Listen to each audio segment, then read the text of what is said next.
महात्मा ज्योतिराव फुले के चरणों में नमन करते हुए इस लोहागढ़ की वीर भूमि को नमन करते हुए आज यहाँ पर उपस्थित मेरे सभी पिता बुजुर्गों, माताओं, बहनों और मेरे सभी विद्यार्थी कर्मठ युवा साथियों, आप सभी को मेरी राम। आज यहाँ पर मुझे बेहद खुशी हो रही है इस बात को देख करके कि अपने छोटे से गांव में भरतपुर से इतनी तादाद में समाज के लोग इकट्ठे हुए हैं, युवा साथी इकट्ठे हुए हैं। हम सभी को मिलकर के समाज को आगे अगर ले जाना है तो इसी तरीके से प्रयास करते रहने चाहिए। आज अपनी बात रखने से पहले मैं अपने उन सभी होनहार बच्चों को धन्यवाद देना चाहता हूं, उनको शाबाशी देना चाहता हूं कि आप लोगों ने जो दिन रात मेहनत करके जो अपनी कक्षा में अपन प्राप्त किए हैं और अपना मान सम्मान अपने साथ साथ अपने माता पिता का, अपने समाज का बढ़ाया है, ये काबिल तारीफ है। मेरी शुभकामनाएं हैं कि आप अपने जीवन में जो कुछ भी चाहो उसको प्राप्त करो। और इसके लिए मैं एक टिप्स देना चाहता हूं, जीवन में चाहे कितना ही बड़ा लक्ष्य हो, चाहे कितना ही बड़ा सपना हो आपका, बस आपको पहले उसे अपने मन में उतारने की जरूरत होती है। समस्या यह होती है कि लोग सपना देखता ही नहीं है, कोई अपना लक्ष्य बनाता ही नहीं है। अगर आपका लक्ष्य ही आपके सामने नहीं होगा तो आप उसका पीछा कैसे करेंगे? तो सबसे पहले आप अपने जीवन में जो कुछ भी बनना चाहते हैं, चाहे आप IAS बनना चाहते हैं, IPS बनना चाहते हैं, उद्योगपति बनना चाहते हैं, डॉक्टर बनना चाहते हैं, चाहे आप एडवोकेट बनना चाहते हैं, चाहे आप इंजीनियर बनना चाहते हैं, चाहे आप समाज सेवी बनना चाहते हैं, आप वो डिसाइड कीजिए और डिसाइड करने के बाद में उसको अपनी कॉपी में लिख लीजिए कि मुझे हर हालत में अपने जीवन में ये मुकाम हासिल करना है। जब आप लिख लोगे और अपने को साथियों को बता दोगे, किसी बच्चे ने अगर अपना सपना लिख लिया है कि मुझे एक उद्योगपति बनना है और लिखने के बाद में उसने बता भी दिया है अपने रिश्तेदारों को, अपने दोस्तों को, तो आप ये निश्चित मानिए कि आपकी नींद होने वाली है। सुबह फिर आपको नींद नहीं आएगी। क्यों? क्योंकि आप लोगों को बता चुके हैं कि मैं उद्योगपति बनना चाहता हूं, मैं उद्योगपति बनके दिखाऊंगा। अगर आपने लोगों को बता दिया है तो आपके मन में ये विचार आएगा कि अगर मैं उद्योगपति नहीं बना तो ये मेरा मजाक उड़ाएगा। तो आपकी नींद सुबह अपने आप हो जाएगी। क्यों हो जाएगी? क्योंकि आपको पता है कि उद्योगपति बनने के लिए जो काम करने जरूरी है, जो पढ़ाई करनी जरूरी है, वो आपको करनी ही पड़ेगी।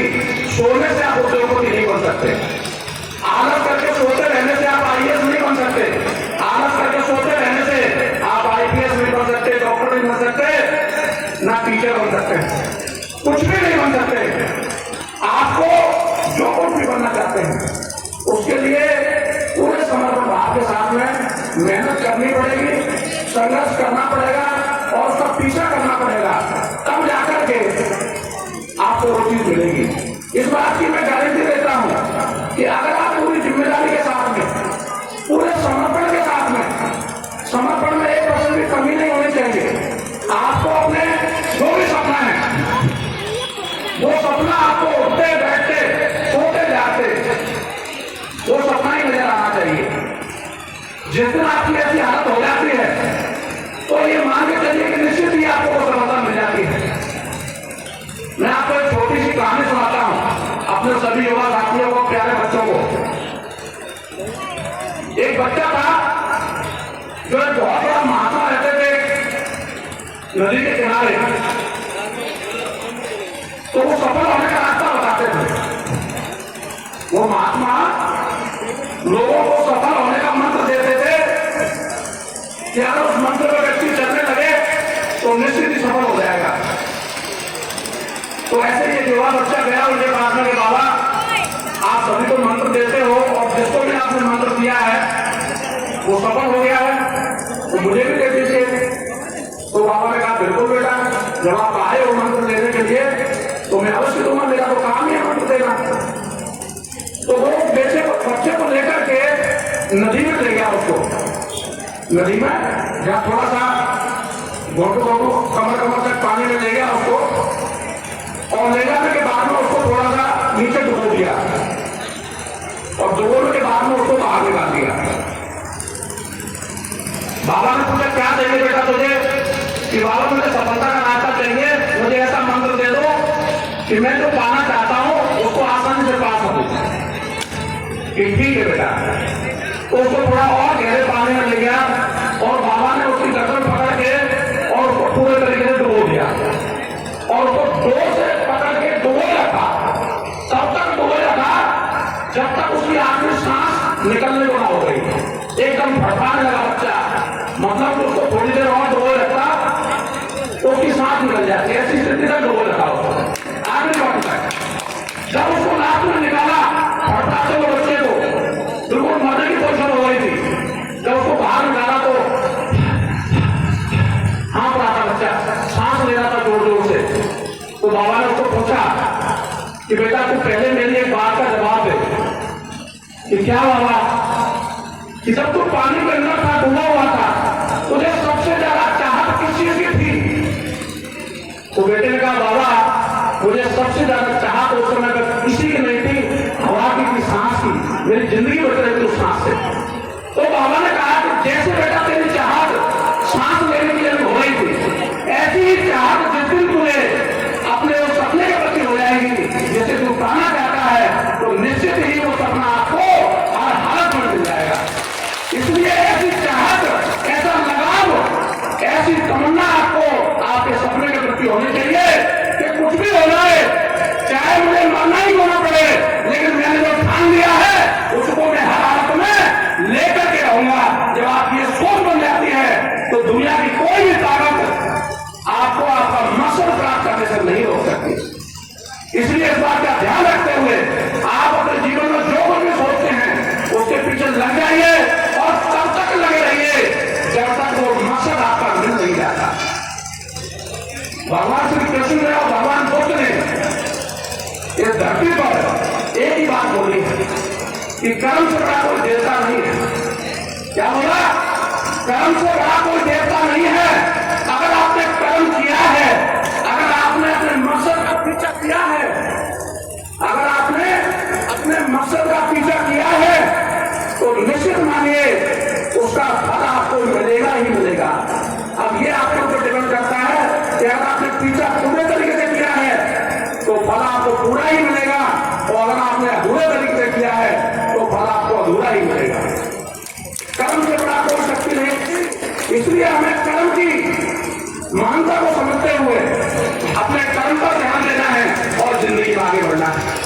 आज मैं यहाँ चर्चा के कैसे तौर पर आप लोगों को इसलिए आया हूं कि हमने एक मुहिम शुरू की है अपने समाज के लिए, और वो मुहिम ऐसी है, वो क्या ऐसे हैं कि अगर हम समाज बंधुओं ने सबने मिलकर के थोड़ा हथियारों का इस्तेमाल कर लिया तो निश्चित ही आज हमारा पिछड़ा हुआ समाज उस सुनहरे दौर में फिर से आ सकता है जो महान सम्राट चंद्रगुप्त मौर्य और सम्राट अशोक का हुआ करता था। लेकिन उसके लिए आप सब लोगों को कंधे से कंधा मिला करके चलना पड़ेगा और उसके लिए थोड़ी सी मेहनत करनी पड़ेगी। वहां ले जाने के लिए हमारे पास हथियार क्या है? हमारे पास 3 हथियार हैं। उनमें से पहला हथियार है वो है हमारा व्यापार का हथियार, दूसरा हथियार है शिक्षा का हथियार, और तीसरा हथियार है एकता की शक्ति का हथियार। तो पहले मैं आज सबसे ज्यादा जो जीवन में महत्व रखती है व्यापार को लेकर के बात करूंगा, क्योंकि आज हमारा समाज जो बिछड़ा हुआ है उसका कारण सिर्फ एक ही है, क्योंकि हम आर्थिक रूप से बिछड़े हुए हैं। पिछड़ापन क्या है? पिछड़ापन की परिभाषा क्या है? आप सब लोग जानते हैं कि आज के जमाने में अगर आपके पास पैसा नहीं है, अगर आपके पास पैसा नहीं है तो दुनिया को छोड़ो, आपके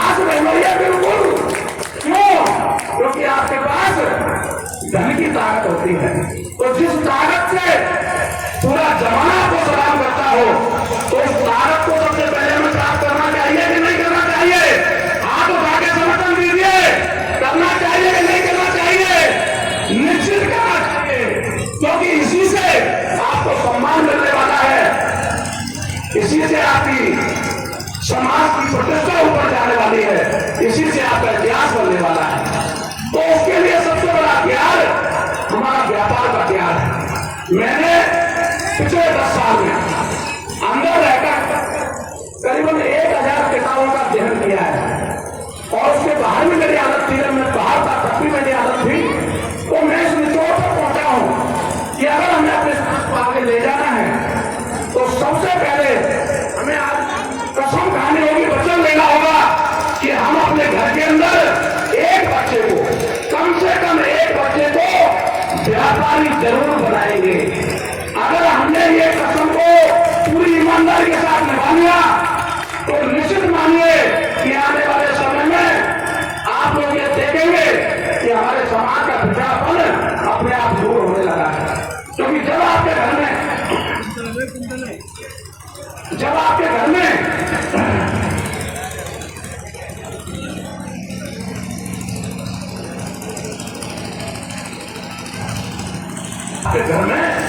जब रोजगार की सुविधा हो जाती है, रेगुलर इनकम का स्रोत हो जाता है, तो आप समझिए कि आपकी आने वाली पीढ़ियां बदलने लगती हैं।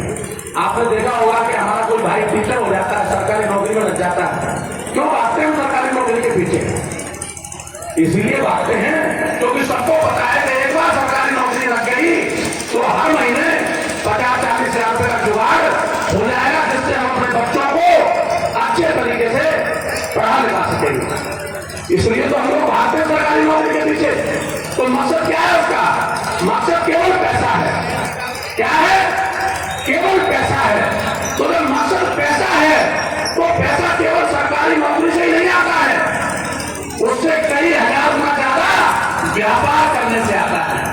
आप सब लोगों को पता है कि जो अपर कास्ट के लोग हैं, आप सब लोग जानते हैं ना, वो असक्षम क्यों है, आप पिछड़े क्यों हैं, किस वजह से?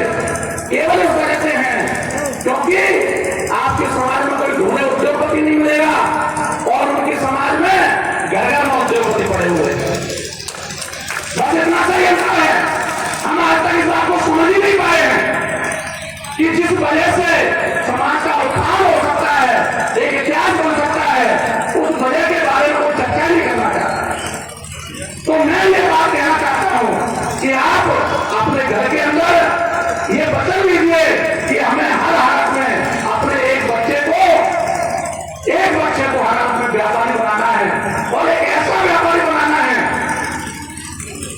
व्यापार एक ऐसा रास्ता होता है, एक ऐसा सिस्टम होता है कि एक बार बनने के बाद में फिर चाहे आप काम करो या ना करो, आपके पास पैसा आना चाहिए। क्या? अगर आपने एक बार व्यापार खड़ा कर दिया, एक सिस्टम बना दिया, तो फिर चाहे आप काम करो या ना करो, अगर आपके पास पैसा आ रहा है तो आप समझो कि आपने व्यापार खड़ा कर दिया। जैसे एक फैक्ट्री होगी, जैसे कोई एक उद्योगपति फैक्ट्री लगाता है तो उसमें क्या होता है? एक सिस्टम बनाया जाता है कि एक फैक्ट्री का मैनेजर होता है जो हर वक्त फैक्ट्री को चला देगा। उसमें माल कहां से आएगा, कच्चा माल, उसके लिए अलग व्यक्ति होते हैं। उस माल को सेल कौन करेगा, उसके लिए सेल्समैन होते हैं। उसकी सुरक्षा कौन करेगा, उसके लिए गार्ड लगे रहते हैं। उसके अकाउंट सेक्टर को कौन देगा, उसके लिए सीए लगे रहते हैं। इस तरह से लेबर का काम कौन करेगा, उसमें लेबर वाले लगे रहते हैं। अब जो मालिक होता है, एक बार फैक्ट्री डाल दी तो मालिक जो है वो फैक्ट्री जाए या ना जाए, फैक्ट्री तो चलती है ना। फैक्ट्री में जो काम करने वाले लोग लगे हुए हैं वो अपने आप काम करते रहते हैं और अपने आप उस मालिक की जेब में पैसा जाता रहता है। और एक दिन जब उसके बाद में इतना पैसा हो जाता है एक लिमिट से ज्यादा, तो फिर वो पैसे को बड़े बड़े संस्थानों में इन्वेस्ट कर देता है। फिर वो काम नहीं करता, वो व्यक्ति काम नहीं करता, उसका पैसा उसके लिए पैसा कमाता है। कि जैसे आपने 1 करोड़ रुपए कमा लिए, आपने 1 करोड़ रुपए कमा लिए और अब उस 1 करोड़ का आपने क्या किया, मान के चलो कहीं बैंक में डाल दिया, आपको कुछ नहीं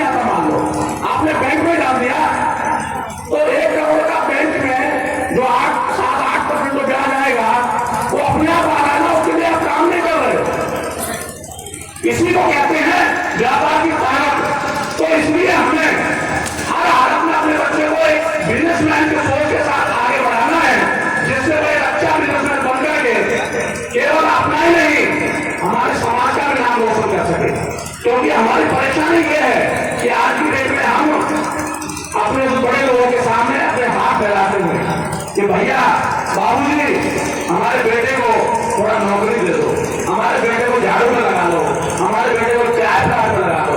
अरे भाई जियो तो स्वाभिमान के साथ जियो, नहीं तो मर जाओ, इससे तो मरना अच्छा है। इसलिए हमें अपने स्वाभिमान की रक्षा करनी है, अपने इतिहास को याद करना, जहां पर हम केवल भारत ही नहीं ऐसे और कई देशों को राज करते थे।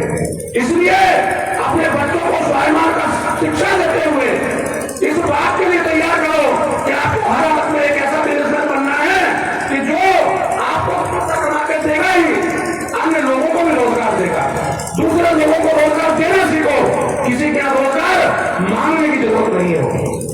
इसी के साथ साथ मैं आपको ये कहना चाहता हूं कि अगर कोई बच्चा जिसको ये समझ नहीं आती कि मैं व्यापार तो करना चाहता हूं लेकिन व्यापार होता कैसे है, उसमें सफलता कैसे मिलती है, उसके लिए आपका भाई यहाँ तैयार बैठा है। आप आधी रात को मेरे पास आएंगे तो आपको निश्चित तौर पर वो रास्ता बताया जाएगा जिससे आप अपने व्यापार में सफल हो सकते हैं। इसलिए आपको जरूरत नहीं है कि हमें बिजनेस शुरू कैसे करना है, उसमें आगे कैसे बढ़ना है। उसके लिए मैं खुद एक ऐसा संगठन बनाने वाला हूँ, ऐसे अनुभवी लोगों का संगठन बनाने वाला हूँ पूरे देश के अंदर, जो पहले से ही अपने अपने क्षेत्र में महारत हासिल कर चुके हैं। वो आपको प्रॉपर तरीके से सिखाएंगे, हमारे सभी बच्चों को ये सिखाएंगे कि व्यापार कैसे किया जाता है और जीवन में आगे कैसे बढ़ा जाता है। इसलिए आप लोग केवल इतना वचन लीजिए कि हम हर हालत में अपने एक बच्चे को व्यापारी बना करके ही छोड़ेंगे। तो क्या आप लोग मेरी बात से सहमत हैं, तैयार है बिजनेस करने के लिए? तो हाथ उठा के मेरे साथ बोलिए यस हम करके रहेंगे, यस हम करके रहेंगे। दूसरी चीज शिक्षा का अध्याय, जिन्होंने काया काम कर दी, काया ही बदलती पिछड़े लोगों की, महात्मा ज्योतिबा फुले, जिनको आज बड़े सम्मान के साथ में पूरी दुनिया उनके चरणों में नतमस्तक होती है। तो हमारी जिम्मेदारी और ज्यादा बढ़ जाती है कि हमारे समाज में ऐसे ऐसे महापुरुष हुए हैं, तो उनकी इस व्यवस्था को आगे बढ़ाते हुए हमें अपने समाज के अंदर 100% अपने बच्चों को शिक्षित करना है। शिक्षा का मतलब केवल अखबार पढ़ना नहीं होता, हमें अपने बच्चों को हर हालत में कम से कम कॉलेज तक भेजना है, कम से कम कॉलेज तक पढ़ाना है, उसकी पूरी पढ़ाई करानी है। तब आप मानो कि आपने अपने बच्चे को पढ़ाया है। ये नहीं है कि बच्चा 10वीं फेल या पास हुआ और सगाई वाले ला करा के चक्कर लगाने लगे कि भाई सगाई करो बच्चा बड़ा हो गया, बस यही पर हमारा सत्यानाश कर देते हैं अपने बच्चों का। आप लोग क्यों नहीं समझते हैं कि हम कुशवा समाज के वीर हैं? यहाँ पर ना हमारी बच्चियों की कमी है, ना हमारे पास बच्चों की कमी है। अरे शादी तो होनी नहीं भाई, आप थोड़ा सा उसको समय पर दीजिए, उसको कॉलेज तक भेजिए, उसको पढ़ने दीजिए, उसको घूमने दीजिए। जब वो प्रॉपर तरीके से मैच्योर हो जाए तब उसकी शादी कीजिए। जब आप उसकी पूरे उम्र में प्रॉपर उम्र में जाकर के शादी करेंगे तो वो अच्छे तरीके से अपने जीवन यापन को कर पाएगा। अभी हम क्या करते हैं, कच्ची उम्र शादी कर देते हैं, बच्चा प्राइवेट हो वो दूसरी व्यवस्था में लग जाता है क्योंकि वो परफेक्ट नहीं होता और वो अपने कैरियर को खराब कर देता है। तो इसके जिम्मेदार हम सब लोग हैं। तो हम सब भाइयों को यह समझना पड़ेगा कि हर हालत में अपने बच्चों को पूरी शिक्षा दें, कम से कम कॉलेज तक भेजें, जिससे वो जमाने की ताल के ताल मिला करके, जमाने के साथ कदम से कदम मिला करके अपने आप को खड़ा कर सके। क्योंकि आज कंपटीशन का युग है। अगर हम समाज के बच्चे कॉलेज में जा रहे हैं और हमारे समाज के बच्चे कॉलेज तक नहीं पहुंच रहे तो उनसे कंपटीशन कैसे करोगे? नहीं कर सकते। इसलिए हमें शिक्षा के ऊपर जोर देना ही होगा, इसके साथ कोई समझौता नहीं कर सकते। और तीसरी सबसे बड़ी बात, इसका नाम है एकता। आप सबको पता है कि एकता में कितनी शक्ति होती है। हम सबने बचपन से ये सीखा है, बुजुर्गों ने बताया है कि बेटा घर में 4 भाई हैं तो 4 भाई एक साथ मिलकर ही रहना। अगर अलग अलग हो जाओगे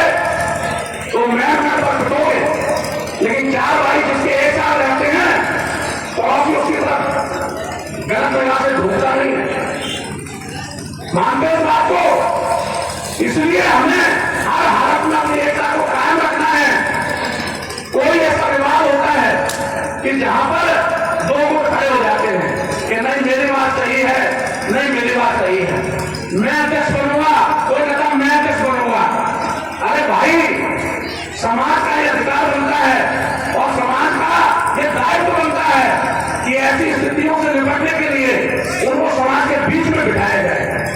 कभी भी कोई ऐसी स्थिति आती है, आपने देखा होगा कि हमारी गली पंचायतों में दूसरा समाज के वोट बहुत ज्यादा होते हैं और कोई दूसरी समाज का वोट 10% होता है, 20% होता है, लेकिन फिर भी सरपंच दूसरी कास्ट का आदमी बन जाता है। क्यों बन जाता है?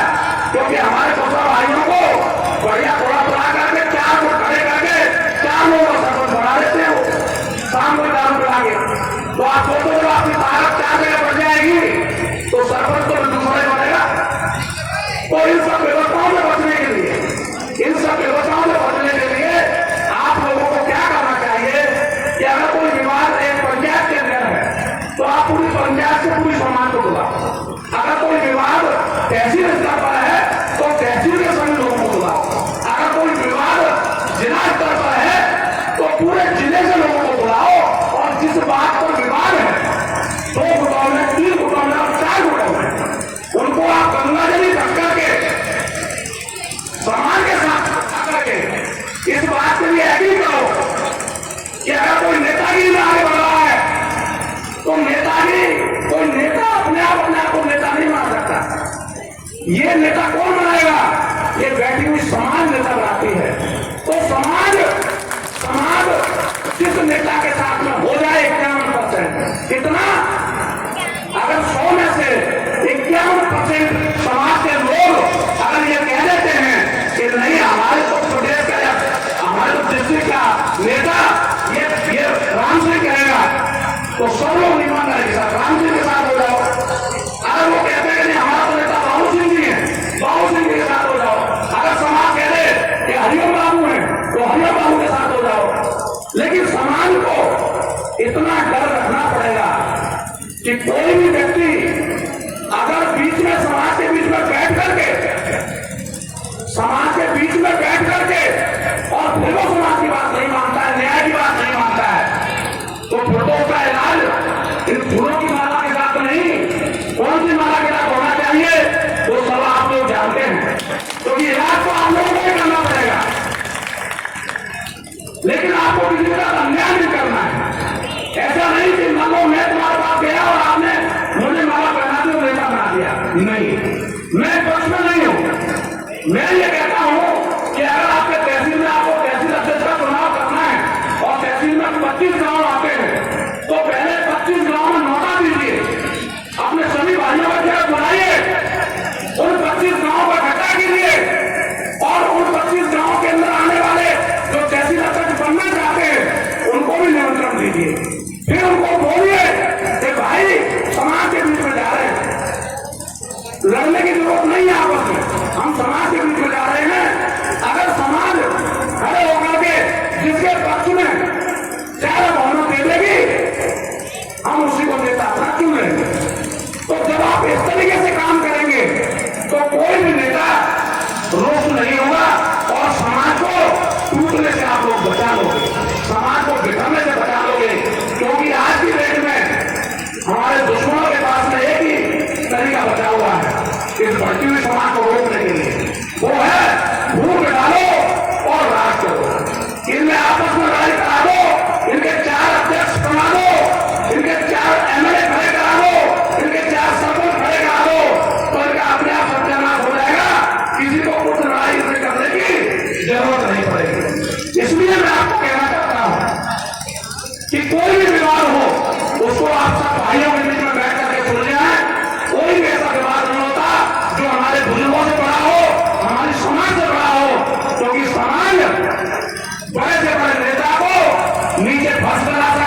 भाई आपको क्या चाहिए।